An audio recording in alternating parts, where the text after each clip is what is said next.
আসসালামু আলাইকুম। আজকের ক্লাস হচ্ছে টেকনোলজি এবং ইন্টারনেটের দ্বিতীয়তম ক্লাসের নাম হচ্ছে কেন আমাদের টেকনোলজি ইন্টারনেট জানতে হবে। প্রধান যেটা কারণ সেটা হচ্ছে যে আমাদের ইন্টারনেট থেকে বাঁচার জন্য হলেও টেক জানতে হবে বা ইন্টারনেট জানতে হবে। তো এখন কথা হচ্ছে যে টেকের থেকে বাঁচার জন্য আবার ইন্টারনেট জানতে হবে, মানে টেক থেকে বাঁচবো কি? টেক কি আমাকে মারবে নাকি? না, টেক আপনাকে মারবে না, বাট অনেক কিছু করতে পারে। তো প্রত্যেকটা জিনিসের দুইটা দিক থাকে, একটা হচ্ছে ভালো দিক, একটা হচ্ছে মন্দ দিক। আমরা ভালো দিকগুলোকে নিয়ে যাব, মানে টেকের ভালো দিকগুলোকে নিয়ে যাব। এটা হচ্ছে অ্যাডভান্টেজ অফ টেক। তো আমরা টেকের অ্যাডভান্টেজটা নিয়ে যাব। আর একটা হচ্ছে এই টেকের কুফলগুলা, সেই কুফলগুলো থেকে কিভাবে রক্ষা পাবো, এটা হচ্ছে আরেকটা দিক। দুইটা দিকের আলোচনা হবে আজকে। প্রথমটা হচ্ছে কিভাবে আমরা টেকের বিপদ থেকে রক্ষা পাইতে পারি, আরেকটা হচ্ছে আমরা কিভাবে টেকের অ্যাডভান্টেজ নিয়ে আমাদের জীবনের সকল কাজ সব সহজভাবে করতে পারি। প্রথম আমি কুফলগুলোই বলতেছি, মানে মন্দ দিকগুলো বলতেছি, এবং সেগুলো থেকে পরিত্রাণের ছোট ছোট উপায় আপনারা নিজেরাই বের করতে পারবেন। আমি যা সমস্যাগুলো বলতেছি, সমস্যাগুলো আপনাদের অপরিচিত না। তো যে সমস্যাগুলোর কথা বলবো আপনারা সবাই জানেন, বাট হয়তো বা ওইভাবে খেয়াল করেন না। তো আমি এগুলো বলে দিচ্ছি, নো প্রবলেম। এখন কথা হচ্ছে যে আপনারা কিভাবে এই টেক থেকে, মানে এই কুফলগুলো থেকে পরিত্রাণ পাইতে পারেন। আর এরপরে মানে কুফলগুলো শেষ করার পরে আমি সুফলগুলো বলবো, যেটার অ্যাডভান্টেজ নিয়ে আপনি আপনার কেরিয়ার ডেভেলপ করতে পারবেন, প্লাস আপনার যে জীবন সেটা সহজভাবে, মানে জীবন ধারণ করতে পারবেন, মানে সহজ জীবন ধারণ করতে পারবেন। প্রথমে হচ্ছে আমাদের সাইবার আইন সম্বন্ধে না জানার কারণে আমরা হুমকির মুখে পড়তে পারি, এই ব্যাপারটা। তো সাইবার আইন না জানার জন্য আমরা হুমকির মধ্যে পড়তে পারি। আসলে এটা কেন বললাম আমি? কারণটা হচ্ছে, যদি আপনি সাইবার আইন সম্বন্ধে না জানেন, তাহলে আপনি এমন সব ভুল করবেন যেগুলো সম্বন্ধে আপনার ধারণা নাই যে এগুলো আসলে অন্যায় হচ্ছে। আপনি হয়তো বা ভালো মানুষ, আপনি যে ধর্মেরই থাকেন সে ধর্মের সবগুলো দিক নির্দেশনা আপনি মেনে চলেন, আপনি মুসলমান হলে 5 ওয়াক্ত নামাজ পড়েন, বাট এমন কিছু অপরাধ আছে যেটা অলরেডি সাইবার আইনের আওতাভুক্ত, মানে সাইবার আইন ক্রাইম মনে করতেছে আর কি। তো এই ক্রাইমগুলো আপনার নিজেদের অজান্তে করতেছেন। যদি জানেন হয়তোবা সেটা আর করবেন না, বাট আপনি জানেন না, এটা হচ্ছে আপনার সমস্যা। তো এই জন্য আমাদের টেকনোলজি জানতে হবে যে সাইবার আইনের আওতাভুক্ত কোনগুলো, সাইবার আইনের বাইরে আছে কোনগুলো। তো সাইবার আইন না জানা থাকলে যে ক্ষতিগুলো হইতে পারে, প্রথম হচ্ছে আপনার জীবন হুমকি হইতে পারে, মানে আপনার জীবন বিপন্ন হয়ে যেতে পারে। দ্বিতীয়ত হচ্ছে আপনি হ্যাসেলের শিকার হইতে পারেন, এটা হচ্ছে খুবই কমন, হ্যাসেল খুবই হয়, ব্ল্যাকমেইল এটা খুবই চলে। আরেকটা হচ্ছে আপনার লোকসান হইতে পারে, টাকা পয়সা আর্থিক দিক থেকে লোকসান হইতে পারে। তো আমি একটা একটা করে বলি। প্রথম যেটা, সেটা হচ্ছে যে আপনি হুমকির মুখে পড়তে পারেন, আপনার জীবন হুমকির মুখে পড়তে পারে। কিভাবে? আমরা আমাদের যারা ভোটার আইডি কার্ড আছে আমাদের, তো আমরা বিভিন্ন সিম অ্যাকাউন্ট আমাদের রেজিস্টার করে থাকি। তো সিমের অ্যাকাউন্ট রেজিস্টার করার জন্য অবশ্যই আমাদের আইডি দিতে হয়, আমাদের ফিঙ্গার দিতে হয়, এটসেট্রা এটসেট্রা। এমন হয় যে আমাদের 3-4টা সিম আমরা চালাই, তো তারপরও আরও 2-3টা সিম এক্সট্রা আমাদের আইডিতে রেজিস্টার হয়ে গেছে অলরেডি। তো এখন আমরা কি করতে পারি? তো ভাবি যে 2-3টা সিম অন্য, আমার তো সিমগুলো লাগে না, থাকগা, যেমনি আসমনি থাকুক। আসলে ব্যাপারটা কিন্তু ছেড়ে দেওয়ার ব্যাপার না। এটা যদি এরকম হয় যে আপনি যদি ছেড়ে দেন, তাহলে এটা যে ক্রাইমগুলো হবে, এটার আপনার নিজেরও জানতে আপনি এগুলোর আসামি হয়ে যাবেন। আপনি হয়তো বা ফোনে থেকে শুনেছেন যে বিকাশ থেকে ফোন দিয়ে বলবেন, বিকাশ থেকে নাইদ বলতেছি, আমাকে এই দাও। আপনি হয়তো বা খুব সতর্ক মানুষ, আপনি কোড দেন না, আপনি পিনও দেন না, বাট অনেকে আছে এগুলো দেয়। তো যারা আপনার মানে আওতায় আছে তাদের তো আপনি অবশ্যই সাবধান করতে পারেন, তাই না? তো তার থেকে বড় কথা হচ্ছে যে এই সাইবার আইনটা একদম এত একটা কড়া আইন যে আপনি যদি এর চক্করে পড়েন, তাহলে মানে বাংলাদেশে এখন পর্যন্ত ওইরকম বিধিনিষেধ আসেই নাই, বাট আপনি হেসেলের মধ্যে পড়ে থাকবেন, একদম ফুল একটা হেসেলের মধ্যে পড়ে থাকবেন। এমন হয়েছে আপনার আইডি জাস্ট আপনার অন্যের লোকসান না, জীবন যেভাবে হুমকির মুখে পড়তে পারে এটা বলতেছি। আপনার আইডি থেকে আরও সিম ক্রিয়েট করে সে অন্যায় করতেছে, সে কাউকে হুমকি ধামকি দিচ্ছে, অথবা কারো থেকে টাকা নিতেছে, ব্ল্যাকমেইল করে করে টাকা নিচ্ছে, অথবা আরও বিভিন্ন হইতে পারে। তো এই সমস্যাগুলো সমাধান করতে পারি কিভাবে আমরা? সমস্যা সমাধানের একটাই উপায়, আমাদের আইডিগুলো সিকিউর রাখতে হবে। এমন অনেক কোড আছে যে কোডগুলো ডায়াল করার মাধ্যমে আপনি বুঝতে পারবেন আপনার ভোটার আইডি থেকে কয়টা সিম রেজিস্টার করা হয়েছে। তো এটার মাধ্যমে কিন্তু আপনি সতর্ক হতে পারেন তখন থেকেই। তাহলে আপনি যদি আপনার সিম, শুধু সিম যে আপনার আইডি ব্যাপারটা এমন না, আপনার কিন্তু আরও বেশ কিছু আইডি আছে যদি আপনি এই জেনারেশনের বা তার থেকে একটু আগের জেনারেশন হয়ে থাকেন। এখন তো মুরব্বীদেরও আছে, সেটা হচ্ছে ফেসবুক আইডি। শুধু ফেসবুক না, হোয়াটসঅ্যাপ আইডি আছে, টেলিগ্রাম আইডি আছে বা ইনস্টাগ্রাম আইডি আছে, যে আইডি থাকুক, কথা হচ্ছে যে এইগুলার থেকেও বিপদে পড়তে পারেন। আপনারা দেখবেন যে আপনার কাছের মানুষ এসে বলবে যে আমার একটা কোড যাবে, কোডটা আমাকে দিলেই হবে। টেলিগ্রামে অ্যাকাউন্টের জন্য 10 টাকা 20 টাকা করে সেল করে, এই জন্য এসে বলবে হোয়াটসঅ্যাপ আছে তোমার, হোয়াটসঅ্যাপটা দেও তো একটু কাজ করি। কাজ বাজ কিছু না, এগুলো এমন ধরনের কাজ, এটা বিপদে ফেলানোর কাজ। তাই এইগুলো থেকে সতর্ক থাকতে হবে। কোনটা কীরকম বিপদ হইতে পারে, আমি যদি একটা টপিক নিয়ে আলোচনা করি তাও ফুল কোর্স শেষ করা যাবে না, মানে কুর্সি করানো লাগবে, আমার ক্লাস শেষ করা যাবে না। যাই হোক, আমি অত বড় বড় আলোচনা করব না, আর যারা এগুলো জানে তারা হয়তো বা বোরিং হবে। আমরা অন্যদিকে যাই, সমস্যা নেই। আচ্ছা, এগুলোর জন্য আপনার মামলা হইতে পারে কিভাবে, যে আপনি যদি আপনার সিমটা অন্য কারো নামে, আপনার নামে রেজিস্ট্রেশন করা, অন্য কেউ ইউজ করতেছে, সে মার্ডার করে ফেলছে বা সে অন্য অন্য ক্রাইম করতেছে, কোনো মাদক ব্যবসা করতেছে, অথবা কাউকে ধোঁকা দিয়ে টাকা নিচ্ছে, এরকম যদি হয় তাহলে এইটার যদি মামলা হয় তাহলে সিম নাম্বারটা অবশ্যই উল্লেখ করে দিবে।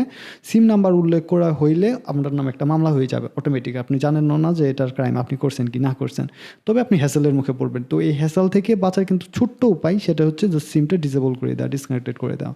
এটা খুবই সহজ, বাট এটা মানুষ করে না, ভাবে ছেড়ে দিয়ে কিছু হয় না, বাট অনেক কিছু হয়, এগুলো মাথায় রাখতে হবে। আরও ব্যাপার আছে, সেটা হচ্ছে কিছুদিন আগে একজন জাস্ট একটা আনঅফিসিয়াল ফোন কিনছিল জন্য তার 10 লাখ টাকা জরিমানা হয়েছে। জরিমানা দিতে পারে না জন্য সে 2 বছর জেলও খাটছে, তারপরেও তার শেষ পর্যন্ত জরিমানা ম্যানেজ করে দিতে হয়েছে। তো এই ঘটনাটা আমি একটু বলি, সেটা হচ্ছে যে কিছুদিন আগে আনঅফিসিয়াল ফোনের অনেক ছিল, একটা বেচা কেনার একটা ধুম ছিল। 20,000 টাকার ফোন 18,000 টাকা হলে পাওয়া যেত। তো ওই রকম ও এই ফোনটা কিনছে, কেনার পরে সে কিছু মনে করে নাই, যে সে নিজের মতো চালানো শুরু করছে। হঠাৎ একদিন ফোন দিয়ে বলে যে এই ফোনটা আপনি কোথায় পাইছেন, তো বলে যে আমি এই দোকান থেকে কিনছি। ও অরিজিনালি অথেন্টিকভাবেই কিনছে, বাট যে দোকান থেকে কিনছে দোকানটাই একটা ফেক। তো তারপর তার কাছে পুলিশ আসছে, এসে জিজ্ঞাসাবাদ শুরু করছে। সে কিন্তু অলরেডি হ্যাসেলের মুখে পড়া শুরু করে দিছে। তারপরে ঘটনা বুঝতে পারে যে কোনো একটা মোবাইল দোকানে রবারি হয়েছে, ডাকাতি হয়েছে, দেন সেখান থেকে এই ফোনটা বের করা হয়েছে। আর এই ফোনটা বের করার ফলে যেটা হয়েছে সেটা হচ্ছে যে তার নামে মামলা হয়ে গেছে, সে হচ্ছে আসামি। এখন তোর সাথে কে কে ছিল বল। তো সে তো অথেন্টিকভাবে ফোন কিনছে, মেমো আছে তার কাছে, মেমো শু করে, সে আর বিশ্বাস করে না তারা কেউ, কারণ এই দোকানটাই গায়েব হয়ে গেছে। তো এজন্য মানে আনঅফিসিয়াল ফোনগুলো কেনা থেকে বিরত থাকতে হবে, চোরাই ফোনগুলো থেকে কেনা থেকে বিরত থাকতে হবে। কারণটা হচ্ছে এগুলো এখন ধরতে পাওয়া যায়, মানে ধরা যায়। আপনি চাইলে আপনি নিজেও এগুলো ধরতে পারবেন, মানে টেকনোলজি এতটা এগিয়ে গেছে। তো আপনি যদি পিছিয়ে থাকেন, একটু 2,000 টাকা লুবে পড়ে যদি আপনি নিজের নামে ঘাড়ে একটা বিপদ নিয়ে আসেন, তাহলে তো কিছু করার নাই। এসে বলবেন ভাই একটা আনঅফিসিয়ালি ফোনই না কিনছি আমি, এই জন্য এই সমস্যা হয়েছে। ভাই আমি না একটা সেকেন্ড হ্যান্ড ফোনই কিনছি, এই সমস্যাটা হইলো। ফোন কেনার আগে অবশ্যই যাচাই বাছাই করে নিতে হবে। আপনার আইডি কার্ড কাউকে ইউজ করতে দেওয়া যাবে না একইভাবে। আপনার ফোনটাই একটা আইডি, এই ফোনটাও কাউকে ইউজ করে দেওয়ার আগে বারবার ভাবতে হবে যে আপনার ফোনটা আপনি কাকে ইউজ করতে দিচ্ছেন। এরকম জেল হইতে পারে, জরিমানা হইতে পারে, অনেক কিছু হইতে পারে। তাই আমাদের এই ব্যাপারগুলো থেকে সতর্ক থাকতে হবে। আচ্ছা, আমাদের অর্থ লোকসানের কিছু ব্যাপার বলি। এখানেও যদি অর্থ লোকসান হয়, বাট আমাদের পকেট থেকে টাকা নিয়ে যাচ্ছে, এরকম চক্রও আছে। শুধু বিকাশ থেকে নাহিদরা এসে টাকা নেয় না, আমরা ইচ্ছা করে কিছু লোকদের টাকা দিই। এরকম হচ্ছে এই জুয়াগুলা। বাংলাদেশের খুবই বেশি প্রচলিত জুয়া হইতেছে ক্যাসিনো, চলতেছে প্রচুর। এটার একটা কোম্পানিও বাংলাদেশি না, ম্যাক্সিমামগুলাই রাশিয়া বা চায়নার। তারা এসে আপনাকে বিভিন্ন বড় বড় চটকদার অফার দিবে, দিয়ে তারা আপনাকে এইটাতে ইনভলভ করবে। এখানে যারা এই অফারগুলো দিতেছে তারাও কোনোভাবে চক্রে ফাইসা গেছে। এটা কিভাবে কাজ করে আপনারা হয়তো বা জানেন, আমি জাস্ট একটু টাচ করে দিচ্ছি কীভাবে কাজ করে। এটা হচ্ছে যে কেউ এসে আপনাকে বলবে তুমি যদি এত টাকা ঢুকাও তোমার এত গুণ লাভ দিবে, প্রথম চান্সে ডিপোজিটে এত টাকা লাভ, মানে কি বলে প্রফিট, বোনাস, যাই হোক। তো এটা দিবে, দেওয়ার পরে তুমি যদি আরেকজনকে রেফারেল করাও, তো সেখান থেকেও তুমি একটা বড় অ্যামাউন্ট পাবা, পার্সেন্টেজ পাবা, 2%, 3% বা 5, 10, 20 যা হইতে পারে।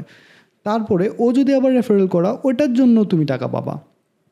এখন এই জুয়াগুলোর মধ্যে আমি কয়েকজনের সাথে কথা বলে দেখছি, এমন হয় যে যারা এজেন্ট আছে তাদের যে এগেনস্টে যারা আছে, মানে তাদের আন্ডারে যারা আছে, তারা যদি কোনো সময় লোকসান করে তাহলেও সে একটা প্রফিট পায়। মানে ওই লোকটা যদি লোকসান করে টাকা, একটা ওই লোকসানের একটা প্রফিট যে এজেন্ট আসে সে পেয়ে যায়। বুঝতেছেন কত ভয়ানক চক্র এটা। মানে এজেন্ট জানে যে তোর লোকসান হলে আমার লাভ আছে, এজন্য এজেন্ট চেষ্টা করতেছে ভালো ভালো রেফারেল করার জন্য, ভালো ভালো সুবিধা দেওয়ার জন্য, বোনাস দেওয়ার জন্য। যাই দেখ লাভ কিন্তু দিন শেষে তারই। তো এটা আমরা সহজে বুঝতে পারি না, এই জুয়ার চক্করে আটকে যায়। এমন অনেক মানুষ আমি দেখছি যারা প্রচুর বিপদের মুখে পড়ছে এই জুয়ার থেকে। তো এটা আমরা কিন্তু ইচ্ছা করে বিপদে পড়ি। বাংলাদেশের এমন অনেক জেলা আছে, আমি নাম না বলি, আপনারা ইউটিউবে যা সার্চ করলে এগুলো পেয়ে যাবেন। যমুনা টিভিতে মাঝে মাঝে এগুলোতে নিউজ হয়। তো অনেক জেলা আছে যেগুলাতে আপনার এটার এখন একটা পর্যায়ে চলে গেছে, অনেকে কোটিপতি হয়ে গেছে, অনেকে একবার নিঃস্ব হয়ে গেছে। তার মধ্যে কয়েকজনের কথা এমনও হয় যে তারা বলে যে জুয়া এমন একটা নেশা যে আমাকে 500 টাকা বাজার করতে দিলে আমি সেটার বাজার করি না, আমি ওই টাকাটা নিয়ে লুট করি, লুট করার পরে আমি চেষ্টা করি 1500-2000 টাকা মারার। মিরাকলভাবে হয়তো কোনো সময় সেটা মারতেও পারে, তারপর সেটা থেকে সে স্যাটিসফাইড হয়ে যায়। পরবর্তীতে এই নেশা তার মধ্যে আবার কাজ করে, তখন পরবর্তীতে হয়তো আরও 10 বার লস করে। আমাদের এলাকায় এমন অনেক আছে যারা মোটামুটি অনেক বেশি লস করে, ম্যাক্সিমাম টাইমে লস করে, বাট যে সময় লাভ করে যদি দুই একটা মানে এই দুই একটা লাভ করতে পারে, দুই একটা দান, হ্যাঁ দুই একটা দানে যদি সে লাভ করতে পারে, তাহলে দেখা যায় যে তারা নতুন করে একটা পার্টি অ্যারেঞ্জ করে। মানে যদি 2000 টাকা লাভ করে সেখানে 1500 টাকা পার্টিতেই খরচ করে ফেলে। আসলে সে ক্যালকুলেশন করে না যে আসলে তার লাভ হচ্ছে না লোকসান হচ্ছে। তো এই জুয়াগুলা থেকে আমাদের দূরে থাকতে হবে। আর কিছু চক্র আছে এবং ফাঁদ আছে। এই যে আপনি আমার ভিডিওটা দেখতেছেন, এটা ফেসবুক লাইভে দেখতেছেন, একদম ফ্রি, বাট এইটা আমি চাইলে বিক্রি করতে পারতাম। তো কন্টেন্ট আপনি দেখেন আর না দেখেন, আমি ভালো ভালো অ্যাড সাজাইতাম ফেসবুকে, বারবার আপনাকে অ্যাড দেখাইতাম, আপনি হয়তো বা লোভে বইরা আমার চক্করে বইরা আপনি আমার কোর্সটা কিনে ফেলতেন। এটা একটা চক্র আছে যারা কোর্স সেল করে। এখন আমি বলি আমার নলেজ থেকে এটা আমি বলতে পারি যে আপনি যাই করেন, মানে একদম কিছুই জানেন না, আপনি জিরো, আপনি 1 মাসে 2 মাসে 3 মাসে 6 মাসে ফ্রিল্যান্সিং করে ফেলবেন, টাকা ইনকাম করে ফেলবেন। হ্যাঁ হয়তো বা 1 মাসে 2 মাসে 2-3 টাকা ক্লায়েন্ট পাইতে পারেন, হয়তো বা কিছু টাকা ইনকাম হইতে পারে, বাট আপনাকে মিনিমাম 1 থেকে 1.5 বছর সময় দিতে হবে প্রপারলি শেখার জন্য। তো এখন এরা এমনভাবে বলে 21 দিনে আপনি আফটার ইফেক্টে মাস্টার হয়ে যান। যদি আপনি এডিটিংয়ের কিছুই না জানেন তাহলে 21 দিনে কি আফটার ইফেক্টের মাস্টার হইতে পারবেন? অনেকে এখানে আছেন যারা আফটার ইফেক্টের নামই শুনেন নাই, তারাও হয়তো বা দেখবেন যে আফটার ইফেক্ট শেখার ফলে লাখ লাখ টাকা, কোটি কোটি টাকা ইনকাম করা যাচ্ছে। তো আপনি বলবেন কি, আচ্ছা ঠিক আছে আমি কোর্সটা কিনি, 21 দিনেরই তো ব্যাপার, 21 দিন আমি করি, তার করতে পারবো লাখ টাকা ইনকাম। এমন কিছু হয় না, আসলে এটা স্ক্যাম। এই চক্রের ফাঁদে পা দেওয়া যাবে না। আরও একটা ব্যাপার আছে, ডিজিটাল মার্কেটিং করে আপনি কোটি কোটি টাকা ইনকাম করেন, মাত্র 10 দিনের ক্যাম্পেইন দেখাবে 10 লাখ 20 লাখ টাকা সেল করছে, 10-20 লাখ টাকা সেল করার ক্যাম্পেইনে আপনাকে এমন একটা লুপ দিবে যে আপনি মনে হয় কোটিপতি হয়ে যাবেন মাত্র এই কোর্সটা কেনার সাথে সাথেই। কোর্সটা কিনবেন জাস্ট, এটা হচ্ছে আপনার কাজ, আপনি মাত্র 30-40 দিনে আপনি কোটিপতি হয়ে যাবেন সেল করে। তো তারা অ্যাড রান করবে, এটাই দেখবেন যে 40 লাখ 50 লাখ টাকা খরচ করতেছে 10 লাখ টাকা লাভ করার জন্য, প্রফিট করার জন্য, বা 5 লাখ টাকা প্রফিট করার জন্য, 10 লাখ টাকা সেল করার জন্য তারা 4 লাখ টাকার অ্যাড রান করতেছে, এরকম হয়। তো আপনার কাছে পকেটে নাই 2 টাকা, আপনি তো ডুয়াল কারেন্সি নিতে পারবেন না, আপনি না পাসপোর্ট করতে পারবেন না ডুয়ালস কারেন্সি করতেই পারবেন না, কিন্তু আপনাকে তারা খুব চেষ্টা করবে, আপনাকে বিজনেসম্যান বানায় ছাড়বে। তারা কী করবে, কোর্সটা কেনার পর্যন্ত, কোর্স কিনে ফেলছেন, দেন তাদের কাজ শেষ, তারা টাকা পাওয়া গেছে, আপনাকে তারা ফেলে দেবে ছুঁড়ে। যদি বাই এনি চান্স আপনি কোনোভাবে ওইখান থেকে টিকতে পারেন, 100 জনের মধ্যে 2 জন তো ভালো হবেই, 2 জন যদি টিকতে পারে তাদের নিয়ে তারা আবার সেলিব্রেট করে তারা আবার কোর্স সেল করে। এই চক্রগুলো থেকেও আপনাদের দূরে থাকতে হবে। টেকনোলজি সম্বন্ধে জানা না থাকলে আপনি এগুলা তো ফেসে যাবেন, তাই আপনার টেকনোলজি জানতে হবে। এই কোর্সগুলো কোন কোর্স বিক্রেতা কেমন বা কার মাইন্ড কেমন আছে সেগুলো অবশ্যই আপনার জানতে হবে। আমি প্রমোট করতেছি না, বাংলাদেশে এমন অনেক ইনস্টিটিউট আছে যারা মোটামুটি ভালো কন্টেন্ট দিয়ে থাকে। তার মধ্যে যদি এমন বলি, আমি বলবো না, জাস্ট বলা যাবে না, ভাববেন আমি আপনাদের প্রমোট করতেছি, আর কারোর দুর্নামও করা যাবে না, কোর্সের মধ্যে এগুলো করাই যাবে না। তো যাই হোক, আপনারা নিজেরাই খুঁজে দেখবেন যে আসলে কন্টেন্ট কার ভালো। শুধু যে সবাই পেইড কোর্স সেল করে এরকম না, অনেক পুরাতন কোর্স সেলার আছে যারা 10-15 বছর থেকে কোর্স সেল করে আসতেছে। প্রতিষ্ঠানগুলো ভালো ভালো প্রতিষ্ঠান, এই যে 2-3 দিন আগে ছাতার মতো গজায় উঠছে প্রতিষ্ঠান এমন না, অনেক প্রতিষ্ঠান আছে যেগুলো 10 বছর থেকে মার্কেটে আছে, আপনি তাদের থেকে কোর্স করেন। আমি কারোর নাম বলবো না, তবে আপনারা একটু খুঁজে নিয়েন। আচ্ছা, তারপরে হচ্ছে যে এই চক্রগুলো, আপনি জুয়া খেলেন অথবা কোর্স কিনেন যাই করেন, এটার মধ্যে আরেকটা সমস্যা আছে, এই যে রেফারেল কন্ডিশনটা, এটা হচ্ছে একটা ফাঁদ। সেটা হচ্ছে আপনি কোর্স কিনেন আর আপনি জুয়াতে ইনভেস্ট করেন, আপনাকে এমনভাবে বলবে যে তুমি 10 জনকে নিয়ে আসো, তোমাকে এই কমিশনটা দেওয়া হবে। তুমি কত টাকা লস করছো? 1,000 টাকা, 5,000 টাকা, 10,000 টাকা, 1,00,000 টাকা। তুমি আর 20,000 টাকা ভরো, তোমাকে আমি 2,00,000 টাকা বের করে দিব। এই যে এই হইতেছে আর একটা লোভ। এই লোভেও কোনো সময় পড়া যাবে না। এগুলো থেকে সতর্ক থাকতে হবে। টাকা ইনকাম করা খুবই কঠিন, এত সহজ না টাকা ইনকাম করা। আপনি যতটা সহজ মনে করেন এতটা সহজ না, তাই এগুলো নিয়ে বেশি কথা না বলি। তো তারপরে সবার শেষ ধোঁকা হচ্ছে ফোন দিয়ে ধোঁকা দেয় আর কি। ফোন দিয়ে ধোঁকা দেয় আর ফোনের মাধ্যমে ধোঁকা দেয়, দুইটা। একটা হচ্ছে আপনাকে ফোন দিবে, ফোন দিয়ে আপনার কোড নিবে, ওটিপি কোডটা হইতে পারে বা অন্যান্য কোড হইতে পারে, সে কোডটা নিবে, নিয়ে আপনার ডেটা অ্যাক্সেস নিয়ে নিবে, সে গ্যালারি অ্যাক্সেস নিবে, ক্যামেরার অ্যাক্সেস নিবে, নিয়ে নিল। অথবা জাস্ট আপনাকে একটা হোয়াটসঅ্যাপে আননোন নাম্বারে ভিডিও কল দিছে, ভিডিও কল দিছে, দেওয়ার পরে 10 সেকেন্ড 15 সেকেন্ড কথা বলছে। কথা বলার পরে কথা বলছে সে নাই ক্যামেরায়, আপনি জাস্ট হ্যালো হ্যালো করতেছেন, আপনি গালাগালিও করতেছেন। এটা সে রেকর্ড করছে, স্ক্রিন রেকর্ড করছে, করে অন্য একটা মেয়ের সাথে ভিডিও কল বানায় এটা আপনাকে সেন্ড করবে, করে বলবে যে দেখ তুই কার সাথে এই মতে কথা বলছোস, যদি তুই আমাকে এত টাকা না দেস তাহলে তোর এই সমস্যা হবে। তো এগুলো আসলে ফ্যাক, এগুলো হয় অনেকে আবার টাকা দিয়েও দেয়, বাট এগুলো থেকে ভয় পাওয়ার কিছু নাই।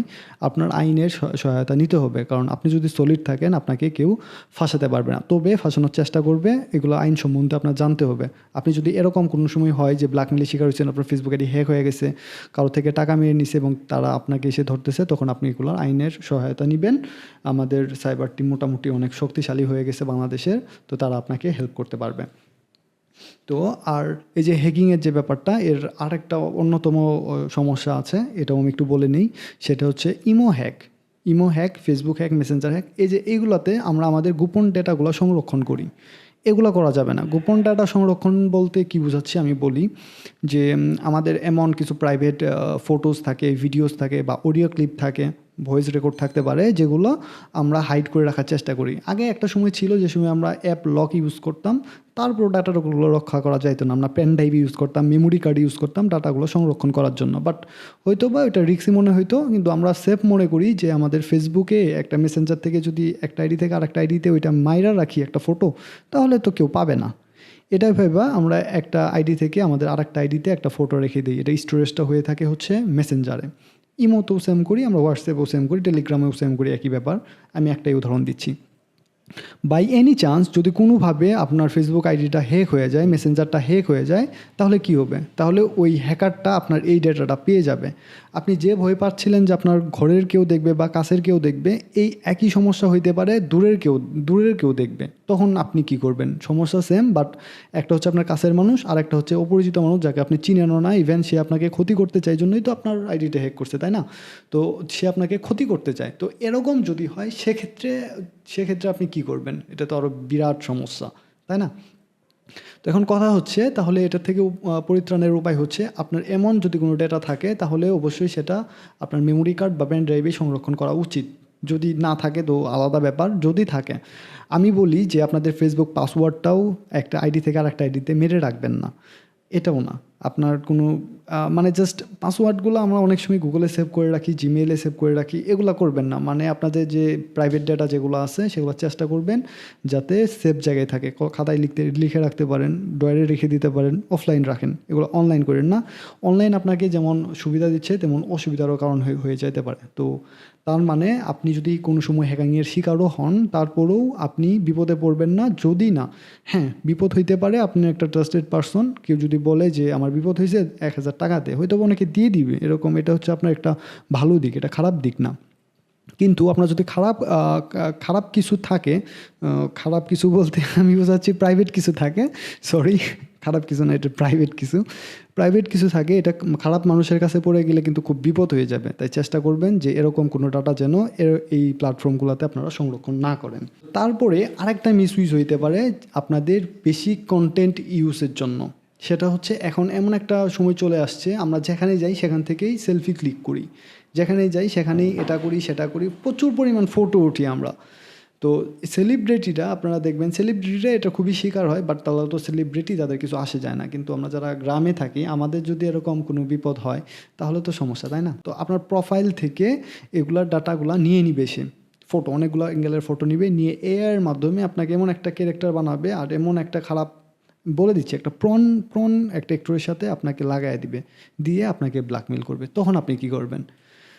মানে আপনার ফটোগুলো সোশ্যাল মিডিয়া বা অন্য কোনো প্ল্যাটফর্ম থেকে কালেক্ট করছেন প্রথমত, কালেক্ট করার পরে দ্বিতীয়ত সে এই ফটোগুলা বা এই ফটোই বলি, ভয়েস ক্লিপও হইতে পারে, বাট ভয়েস ক্লিপটা আপনার তেমন ক্ষতি করবে না, বাট ফটো থেকে ভিডিও বানানো এটা অনেক ডেঞ্জারাস, এটা অনেকে এটা শিকার হচ্ছে। তো এটার জন্য আপনার ফটো খুব কম উঠবেন। কী সমস্যা একটাই, আপনার ফটোগুলো কালেক্ট করে পর্ন অ্যাক্টরদের সাথে জুড়ে আপনাদেরকে দিয়ে পর্ন ভিডিও বানায় ফেলবে। তো এছাড়া আরেকটা, এই ব্যাপারটা মেয়েদের ক্ষেত্রে সবচেয়ে বেশি হয়, মেয়েরা সবসময় এটার হুমকির মুখে থাকে। তো আমি বলবো পার্সোনালি যে যতটুকু সম্ভব কম ফটো ওঠার দরকার। যদিও ফেসবুক কন্টেন্ট মনিটাইজেশন অন করে দিছে, মানে ফটো দিলেও এখন ইনকাম হবে, সো অনেকে হয়তো বা এখন ফটোই আপলোড করবে ইনকাম করার জন্য, বাট আমি এটা কোনোভাবেই সাজেস্ট করি না। মেয়েরা বিশেষ করে যদি ভালো থাকতে চান তাহলে হয়তো বা একটু ফটো কম ওঠার চেষ্টা করবেন, ফেসবুক বা সোশ্যাল মিডিয়াতে এগুলো আপলোড করার কম চেষ্টা করবেন। আচ্ছা, আরেকটা ক্রাইম আছে যে আমরা আইন না জানার জন্য ভঙ্গ করে ফেলি। এটার বর্তমান যে টেকনোলজির সময়, সেটা হচ্ছে সবচেয়ে বেশি ক্রিপ্টোকারেন্সি। বাংলাদেশে কিন্তু ক্রিপ্টোগুলো অ্যাভেলেবল না, বাংলাদেশে বৈধতা নাই এদের। কেমন? আপনি বিটকয়েন বলেন, লাইট কয়েন বলেন, বা এদের যে ওয়ালেটগুলো, ট্রাস্ট ওয়ালেট হইতে পারে, বাইন্যান্স হইতে পারে, এগুলো কিন্তু বাংলাদেশে অ্যাভেলেবেল না। হয়তো বা অনেকে এখানে জানেনই না যে এটা ক্রিপ্টোকারেন্সিগুলো অ্যাভেলেবেল না। অ্যাভেলেবেল না মানে আপনি ব্যবহার করতে পারতেছেন না, ব্যাপারটা এমন না। অ্যাভেলেবেল না মানে হচ্ছে যে এগুলো আপনি ব্যবহার করলে অন্যায় হবে, এটা আইন ভঙ্গের সমান, এটা মানি লন্ডারিংয়ের মামলা খেয়ে যাবেন এটার জন্য। বাট এগুলো আমরা জানি না। আমরা এমন হয় যে এয়ারড্রপের কিছু কাজ আছে, একটা অ্যাপে ঢুকতে হবে। কিছুদিন আগে ভাইরাল হয়েছিল, হয়তো আপনারা শুনছেন, হামস্টার নামে। তো এটা একটা এয়ারড্রপ। তো এখানে এটা তো ছিল ফ্রি এয়ারড্রপ, বাট এমন পেইড অনেক এয়ারড্রপ আছে, এয়ারড্রপ আছে যেগুলোতে আপনার লুট করতে হয়। কিভাবে লুট করবেন? বিকাশ থেকে কারো মাধ্যমে কিনবেন, বাইন্যান্স হইতে পারে বা ফিজিক্যাল কোনো পার্সন হইতে পারে, তার থেকে আপনি কয়েনগুলো বিকাশের মাধ্যমে কিনবেন। কেনার পরে ওই কয়েনটা ডিপোজিট করে দিবেন উইথড্র করার জন্য। মানে আপনার এয়ারড্রপে যে কয়েনগুলো আছে, এয়ারড্রপ সম্বন্ধে যারা জানেন না তাদের জন্য একটু কঠিন লাগবে, জাস্ট 2 মিনিট আমি শেষ করে দেবো এটা। তো ওই উইথড্র করার জন্য আপনাদের ডিপোজিট করতে বলে। তো অনেকে অনেক টাকা লোভে পড়ে ডিপোজিট করে। অনেক ক্রিপ্টোকারেন্সি কিন্তু আবার এটার দেয়, মানে এটার বোনাসটা দেয়, আসলেই দেয়, এই রেওয়ার্ডটা দেয়। তো রিওয়ার্ডটা পাওয়ার জন্য অনেকে এটাতে ডিপোজিট করবেন। ডিপোজিট করা তো খারাপ না, অবশ্যই ডিপোজিট করবেন আপনি। ডিপোজিট করার পরে কী হয়? ডিপোজিট করার পরে আপনি হয়তো বা কয়েনগুলো পাবেন। কীভাবে পাবেন? আবার কয়েনগুলো বিক্রি করতে হবে, বিকাশের মাধ্যমে টাকা নিতে হবে। এই বিকাশ থেকে যে আপনি লেনদেনটা করলেন, এটা হয়ে গেছে মানি লন্ডারিং। আপনি হয়তো বা জানেনও না। তো এটা সম্বন্ধেও আপনাদের ভালো ধারণা রাখতে হবে। ডিটেইলে আমি যাচ্ছি না, but it's money laundering. So এটার থেকে আপনাদের খেয়াল রাখতে হবে। আর এগুলা যারা করে তাদের বাবা মাদের জানা নাই যে তাদের সন্তানরা এগুলা করে। সে জুয়া খেলতে পারে, ফ্রিল্যান্সিংয়ের নাম করে জুয়া খেলতেছে, হয়তো বা কারোর সাথে চিট করতেছে, হয়তো বা কাউকে ধোঁকা দিতেছে, নাহিদ সেজে, এরকম যে করতেছে তাদের বাবা মা জানে না। তাই সন্তানদের প্রতি দায়িত্বশীলতা বাড়াবে আপনার টেকনোলজির প্রতি সতর্কতা থাকলে। আপনি যদি জানেন যে আপনার সন্তান এরকম কিছু করতে পারে, অবশ্যই আপনি খেয়াল রাখবেন। কোনো বাবা মাই চায় না তাদের সন্তান খারাপ পথে যাক। তো এখন কথা হচ্ছে যে আমার সন্তানটা ক্রাইমে পড়ছে কি না এটা আমি জানবো কীভাবে? এটা হচ্ছে একটা পয়েন্ট। তো আমাদের বাবা মা যে জেনারেশন ছিল, ওই জেনারেশন থেকে আমরা যে জেনারেশনে আছি, ইভেন এখন যে জেনারেশন চলতেছে, এই যে টার্নিং পয়েন্ট, এখানে আমাদের বয়সের গ্যাপ খুব একটা বেশি না থাকলেও 10, 15, 20 বছরের গ্যাপ থাকলেও এখানে জেনারেশনের জন্য মানে টেকনোলজির বা আধুনিকতার প্রচুর ডিফারেন্স চলে আসছে। তারা ওই সময় ঘড়ি উড়াইতো, আমরা এই সময় এসে সেলফি উঠি। তো তাদের সাথে আমাদের মিলবে না, তারা আমাদের কোনোভাবেই খেয়াল রাখতে পারে না। এখন অনেকে আছে, বিশেষ করে গ্রামে যারা আছে, অনেকে আছে যারা অ্যান্ড্রয়েড ফোনটাও রিসিভ করতে পারে না। জাস্ট একটা ঘষা দিলেই ফোনটা রিসিভ করবে, লক খুলতে হবে, এই লকটাও খুলতে পারে না। এরকম হয় আমাদের জেনারেশনে। আমরা যদি এখনও টেকনোলজির প্রতি অনীহা রাখি, আমরা যদি টেকনোলজি না জানার চেষ্টা করি, তাহলে আমরা আমাদের পরবর্তী প্রজন্ম বা আমাদের সন্তানদের জন্য, এই যে আমাদের বাবা মা আমাদের জন্য যেমন হয়ে আছে, তাদের জন্য তেমন হয়ে আসবো। আমি যেমন বলতেছি যে আমাদের বাবা মা ফোন রিসিভ করতে পারে না, তখন যা দেখা যাবে যে ওই সময় এমন একটা টেকনোলজি এসে পড়বে যেটা আমাদের ধরাছোঁয়ার বাইরে। এমনিতেই হয়তো আমরা ধরতে পারবো না, বাট যদি আমরা এই টেকনোলজিটা সম্বন্ধেও ধারণা রাখি, বর্তমান সময়ের টেকনোলজিটা, তাহলে হয়তো বা 20 বছর পর যে টেকনোলজিটা আসতে পারে আমরা একটু হলেও আশ করতে পারি যে কী হইতে পারে। তাই আমাদের সন্তানদের প্রতি দায়িত্বশীলতা বাড়াতে অবশ্যই আমাদের টেকনোলজি সম্বন্ধে জানতে হবে। আচ্ছা, আমরা টেকনোলজি সম্বন্ধে অবশ্যই জানবো। আচ্ছা, ক্রাইম করা, যে সন্তানরা ক্রাইম করে এটা বুঝবে কীভাবে, ইয়ারা এই ফ্যামিলির লোকজন বুঝবে কীভাবে? তো আমাদের ফ্রিল্যান্সাররা, নর্মাল ফ্রিল্যান্সাররা যেটা করে সেটা হচ্ছে তারা প্রচুর রাত জাগে, রাতে কাজ করে এভাবে তাদের শরীর খারাপ হয়ে যায়, দেখতে অন্যরকম দেখা যায়। ইভেন আমার নিজের চেহারা খুবই খারাপ। তো যারা এই কাজগুলা করে, মানে খারাপ কাজ করে, তারা অনলাইনে অ্যাক্টিভিটি খুব বেশি, বাট এরা মানে বেশি টাকার লোভ যাদের মধ্যে আছে, যারা ক্রাইম করে সাধারণত, তারা দিনেই কাজ করে, রাতে তো তেমন কাজ করে না। যদি রাতে কাজ করে অন্যরকম কাজ করে, ওইটা হয়তো আরও ডিপ, যেটা আমরা ভাবতেও পারতেছি না, ওরকম ডিপ কাজ তারা করে। এরকম ক্রাইম তো অনেকগুলোই আছে, একটা একটা করে বলে শেষ করা যাবে না। তবে ম্যাক্সিমাম এই ধোঁকাবাজ বা চিটাররা দিনেই কাজ করে, এরা রাতে কাজ করে না।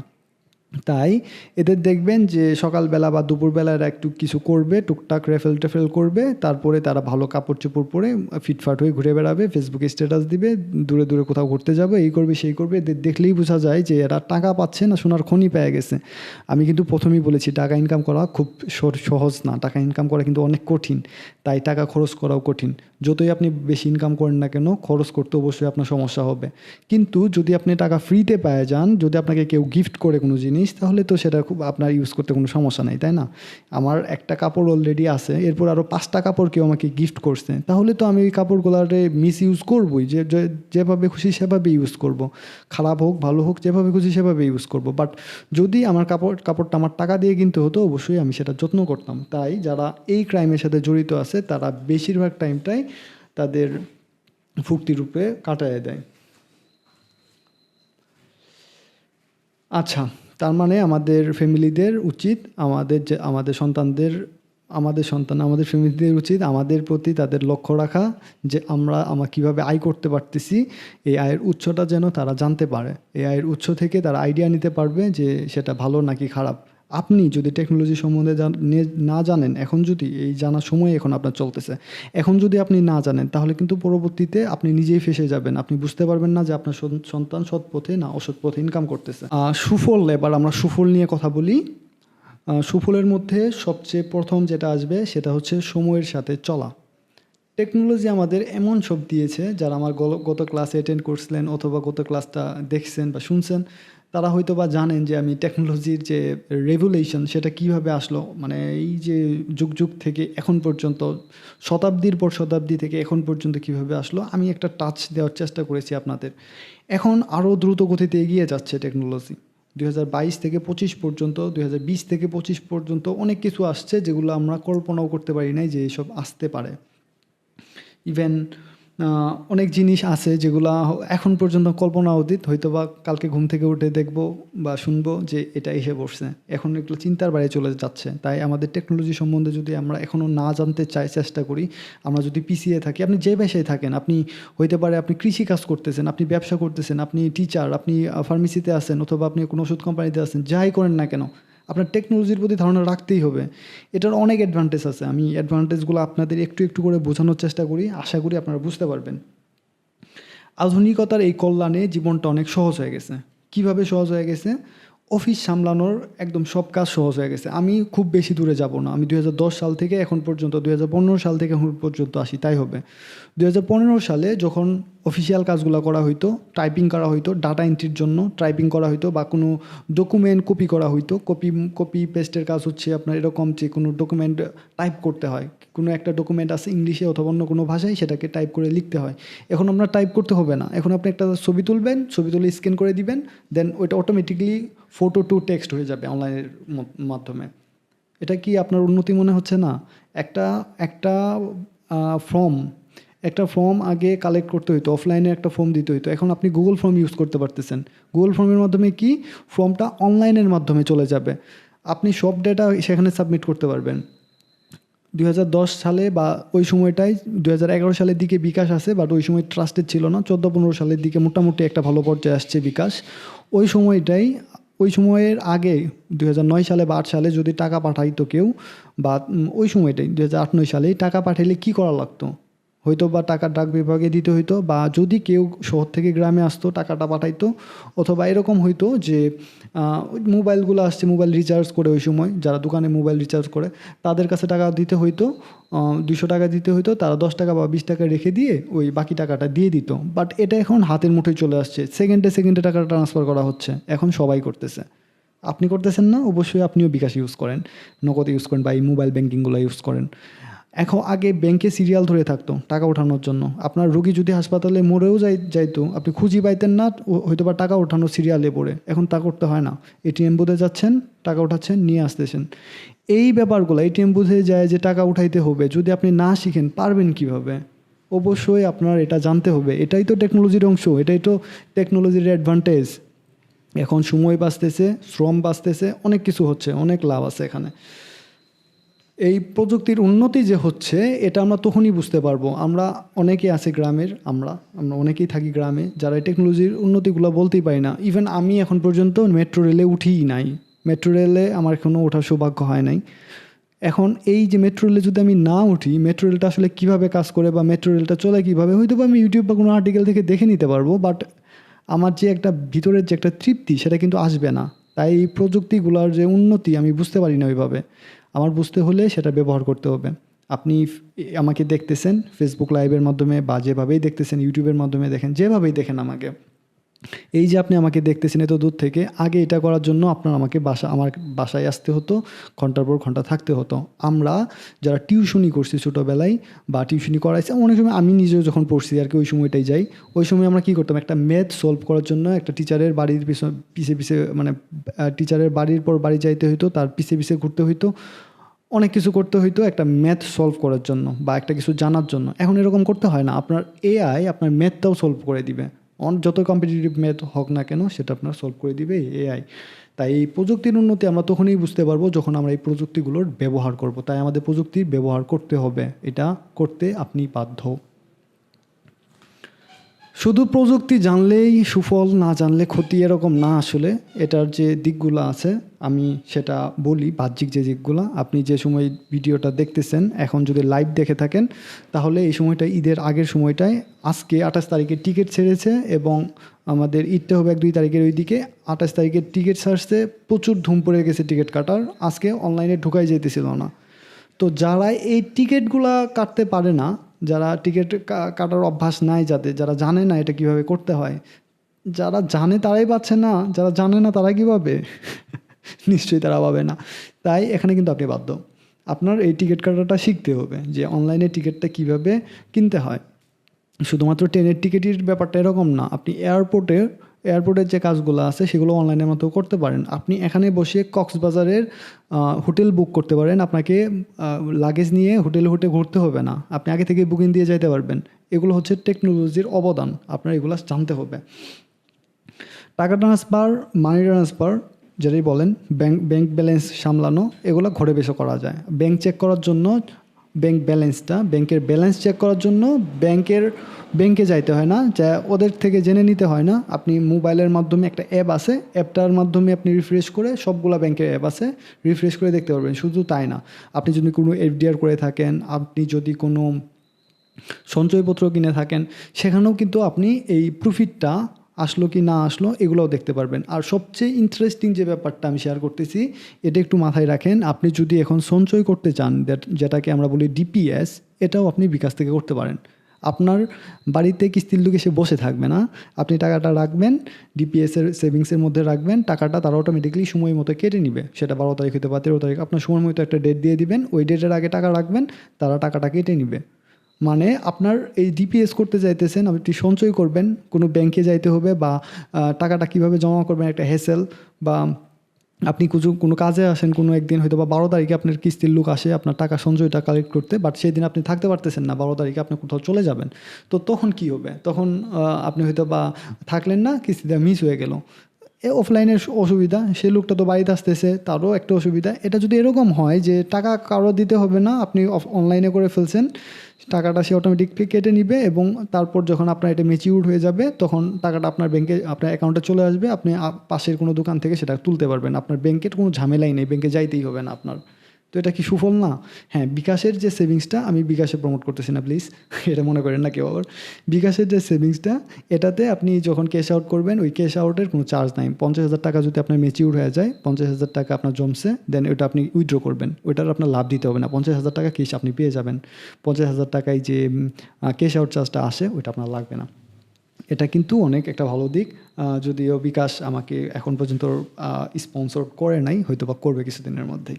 তো যাই হোক, তারপর আপনারা আরও করতে পারবেন অনলাইনে কেনাকাটা, যেটা একটা সময় প্রায় অসম্ভব ব্যাপার ছিল। অনলাইনে কেনাকাটা মানুষদের মাথায় আসতো না যে অনলাইনেও কেনাকাটা করা যায়। ইভেন 2020-22 সাল পর্যন্ত মানুষ মনে করতো অনলাইনে খারাপ জিনিস দেয় শুধু, মানে দারাজ মানে খারাপ।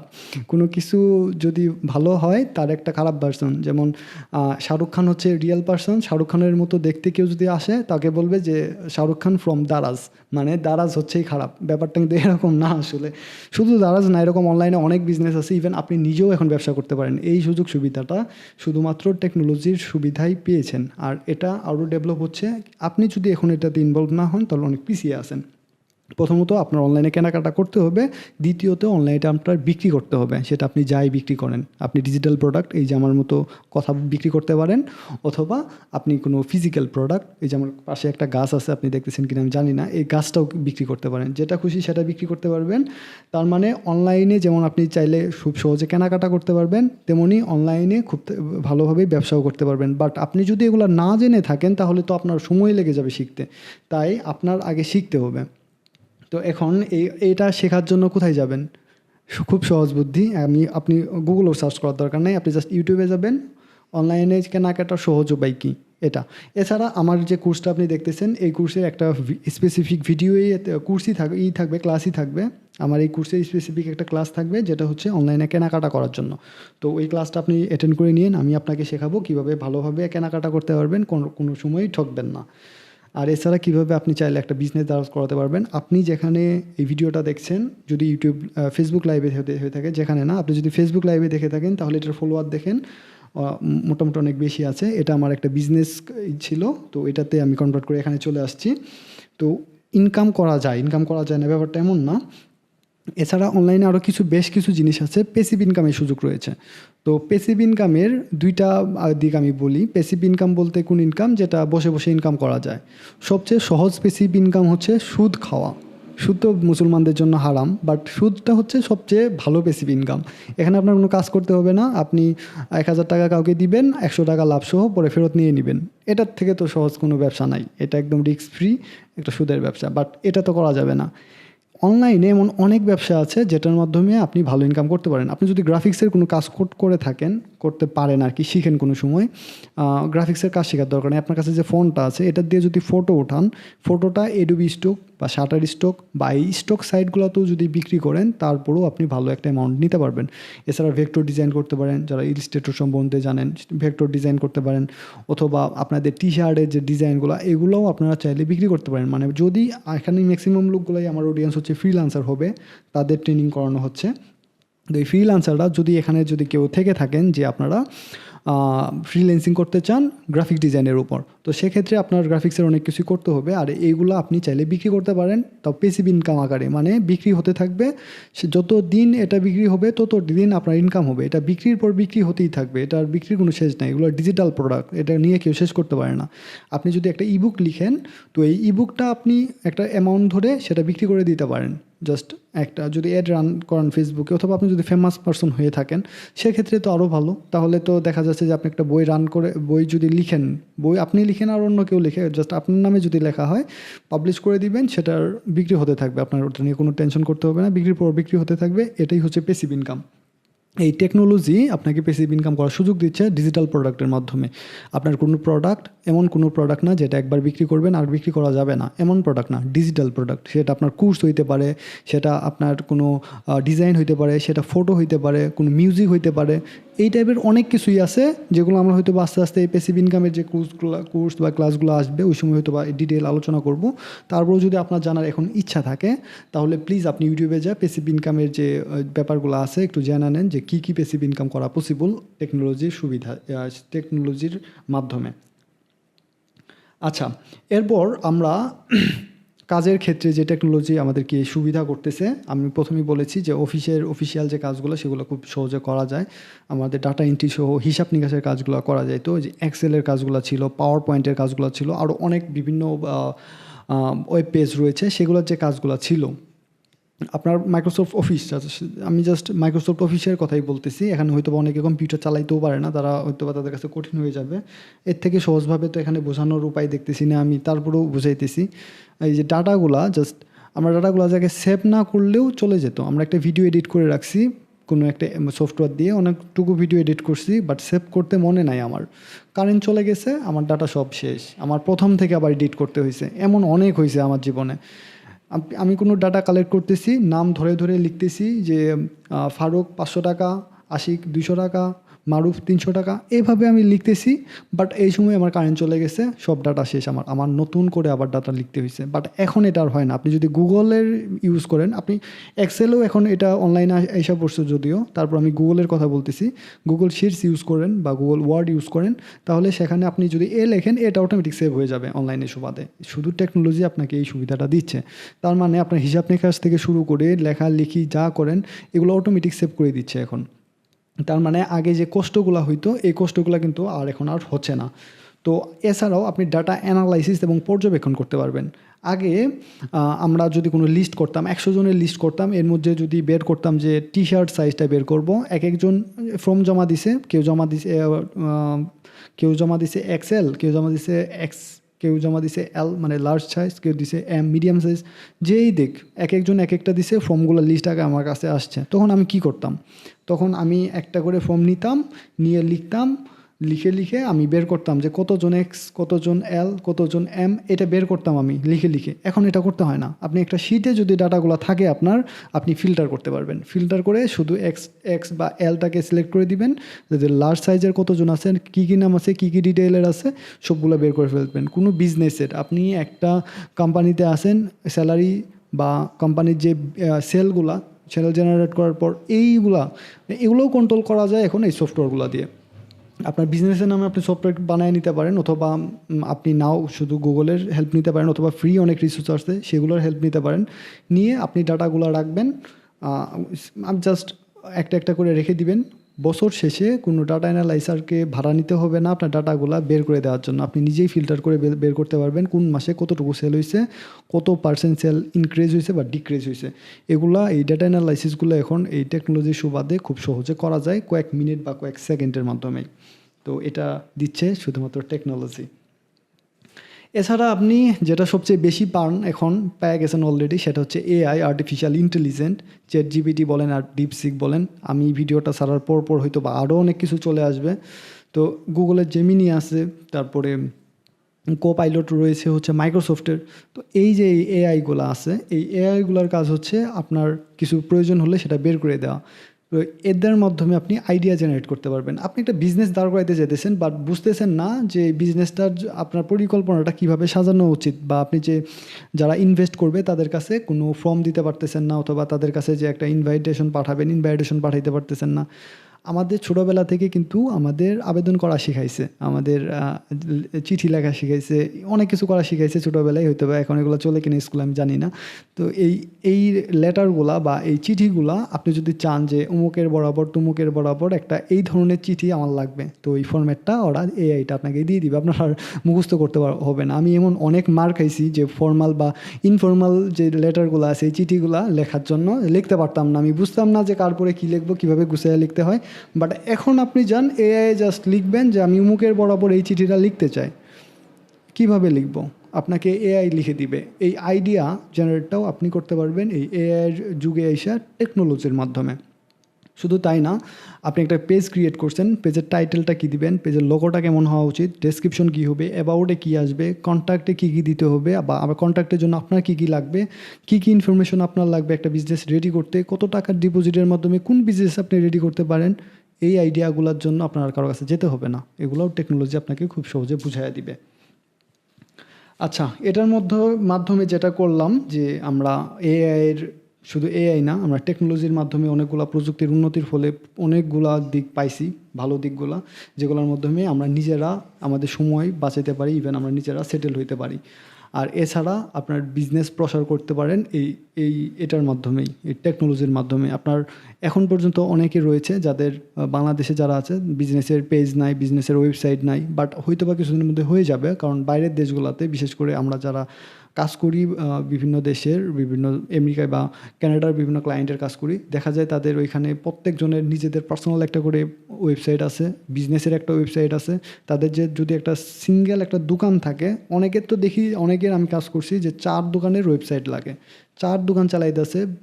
এখন বাংলাদেশে তো চলে আসছে, বাংলাদেশের রেস্টুরেন্টগুলোতে আপনি ওয়েবসাইট পেয়ে যাবেন, কোনো সমস্যা নাই। বাট 4 দোকানে কিন্তু এখনও ওয়েবসাইট আসে নাই। বাট অনেক দেশে এগুলো শুরু হয়ে গেছে, ছোট্ট একটা টি স্টল।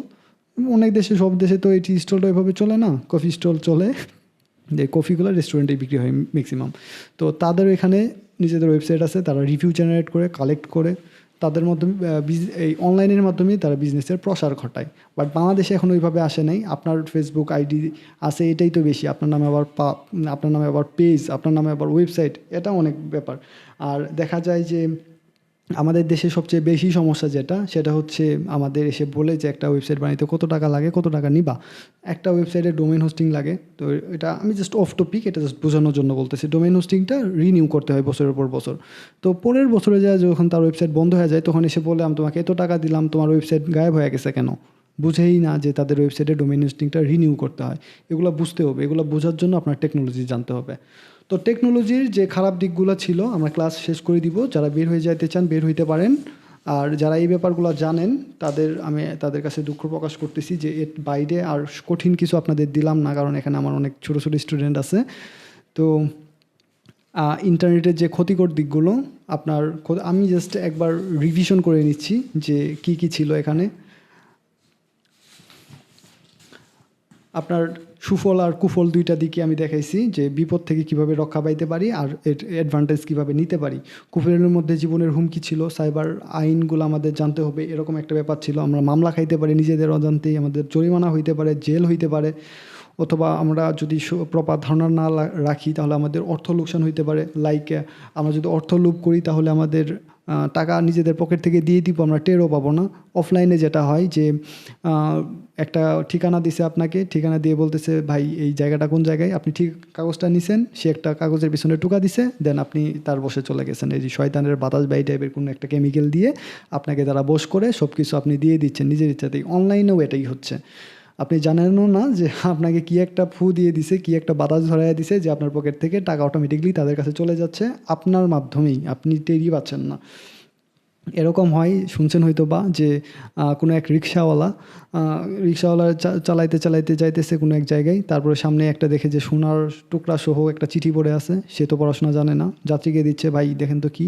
সেখানে লেখা যে এই দোকানে এই সোনাটা দিয়ে এর বিয়ের জন্য গয়না বানাইতো, বাট এটা তুই নিয়ে এটা করিস, বাট এটা রাস্তায় পড়ে গেছে। তো রিক্সাওয়ালা বলতেছে ভাই দেন এটা আমি নিয়ে যাই। তখন এই যাত্রীগুলো লুভে পড়ে, ম্যাক্সিমাম টার্গেট করে মেয়েদের, কারণ মেয়ে বলতে মহিলারা, আগের মহিলারা, ওনাদের কাছে ইনস্ট্যান্ট গয়না টয়না থাকে, তো টাকা পয়সা মোটামুটি থাকে, তো ওদের থেকে যতটুকু হাতে নেওয়া যায়, বলে যে গয়না তুমি শোনো আমাকে দাও, আমি তোমাকে তো টাকা দিচ্ছি, তো টাকাটা নিয়ে এই ছাইড়া দেয়। এমন অনেক হয়, এখন প্রচুর চলতেছে এই চিটার বাটপাড়িগুলো। এগুলো হচ্ছে অফলাইনে। অনলাইনে এটারই কপি চলতেছে, আর কিছু না, বোঝানোর কিছু নেই কুফলগুলা। অনলাইনে এটারই কপি চলতেছে। আপনার সতর্ক থাকতে হবে, আপনার ফেসবুক আইডিগুলো সিকিউর রাখতে হবে, আপনার নিজের ভোটার আইডি কার্ড সিকিউর রাখতে হবে। শুধু ফেসবুক না, আপনার ফোনে যেন কোনো অহেতুক অ্যাপ ইনস্টল হয়ে না থাকে। এমন অজান্তে কোনো অ্যাপ ইনস্টল করে ফেলবেন, আপনি জানবেনও না যে কী অ্যাপ ইনস্টল করছেন, বা কী সফটওয়্যার ডাউনলোড করছেন, বা কী ফাইল ডাউনলোড করছেন। আপনার মোবাইলটা হ্যাক হয়ে বসে আছে, আপনি জানেনও না। এরকম করা যাবে না। এগুলো আপনার জানতে হবে যে কোন সফটওয়্যার ডাউনলোড করতে হবে, কোন সফটওয়্যার থেকে ডাউনলোড করা যাবে না। যদিও গুগল বা অন্যান্য যে মোবাইল কোম্পানিগুলো আছে তারা চেষ্টা করে আমাদের সিকিউর রাখতে, বাট আমরা সিকিউর থাকতে পারি না। কারণ অন্যতম কারণ সেটা হচ্ছে যে আমরা এগুলা মিস ইউজ করি, আমাদের লুপ দেখানো হয়। ক্রমে যেটা হয় যে ক্রমের একটা দিবে, ক্রমে কোনো একটা লিঙ্কে ঢুকছেন, আপনি ক্লিক করছেন, তারপরে দেখা যাচ্ছে সেখানে দেখা দিতেছে যে আপনি লটারিতে 10,000 টাকা জিতছেন, ক্লিক করেন, এখানে ক্লিক করে দিয়েছেন, আপনার সব কিছু হ্যাক হওয়া শেষ। এরকম করা যাবে না। আপনাকে যদি কেউ অপরিচিত কোনো লিঙ্ক পাঠায় মেসেঞ্জারে, যে লিঙ্কে ক্লিক করে দেখ কী আছে, বা ঈদের বোনাস দেয়, এই দেয়, সেই দেয়, এগুলোর লোভে একদমই পড়বেন না। আমি আবারও বলতেছি, টাকা ইনকাম অনেক কঠিন, টাকা ফ্রিতে পাওয়া অনেক কঠিন, টাকা ফ্রিতে পাওয়া যায় না। আর আপনি যদি কোনো সময় হ্যাকিংয়ের শিকারও হয়ে যান, তাহলে তাড়াতাড়ি যতটুকু দ্রুত সম্ভব আইনের সাহায্য নিন। বাংলাদেশের আইন অনেক দ্রুত গতিতে এগিয়ে যাচ্ছে। ফটো কম করে উঠুন, যতটুকু প্রয়োজন ফটো উঠুন, ভিডিও বানান, আপলোড করুন কম কম করে, যাতে ফেসে না যান আপনি। আপনার ডাটাগুলো মেসেঞ্জার, ফেসবুকে স্টোরেজ বানায় সিকিউর ভেবে সেখানে আপলোড করে রাখেন না প্রাইভেট ডাটাগুলো, তাহলে আপনার জীবনের আরও বেশি হুমকিতে পড়তে পারেন, ক্রাইমের শিকার হইতে পারেন, ব্ল্যাকমেইলের শিকার হইতে পারেন। সফলের মধ্যে রয়েছে টেকনোলজি আপনি যত জানবেন তত মজা লাগবে আপনার এই দুনিয়াতে বেঁচে থাকতে, কারণ খুব সহজেই এখন ঘরে বসেই অনেক কিছু করা যায় যেগুলো হয়তো বা আপনি ভাবতেও পারতেছেন না। তাই আমার কোর্সটা ফলো করতে থাকুন, আমি আপনাদের সাথে আছি। ফুল কোর্সে আমি আপনাদের দেখাবো টেকনোলজির কামাল।